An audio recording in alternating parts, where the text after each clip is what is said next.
সকাল ও সন্ধ্যায় 10 বার লা ইলাহা ইল্লাল্লাহু ওয়াহদাহু লা শারীকা লাহু লাহুল মুলকু ওয়া লাহুল হামদু ওয়া হুয়া আলা কুল্লি শাইইন কদির। অর্থ, একমাত্র আল্লাহ ছাড়া কোনো হক ইলা নেই, তার কোনো শরিক নেই, রাজত্ব তারই, সমস্ত প্রশংসা তারই, আর তিনি সবকিছুর উপর ক্ষমতাবান।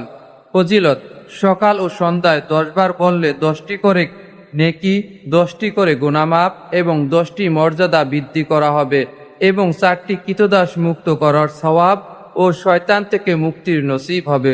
অথবা কষ্ট হলে একবার বলবে। এই জিকির সকালে 100 বার বললে 10টি কৃতদাস মুক্ত করার সওয়াব পাবে, 100টি নেকি পাবে, 100 গুনাহ মাফ হবে এবং সেদিন সন্ধ্যা পর্যন্ত শয়তান থেকে নিরাপত্তা অর্জন হবে। আর ওই দিন কেউ আর তার চেয়ে বেশি আমলকারী বলে গণ্য হবে না। তবে যে ব্যক্তি এর চেয়ে বেশি সংখ্যক বার করেছেন তার কথা ভিন্ন। ভিডিওটি ভালো লেগে থাকলে লাইক, কমেন্ট এবং শেয়ার করে সকলের মাঝে ছড়িয়ে দিবেন, যাতে এই গুরুত্বপূর্ণ আমলগুলো করতে পারে।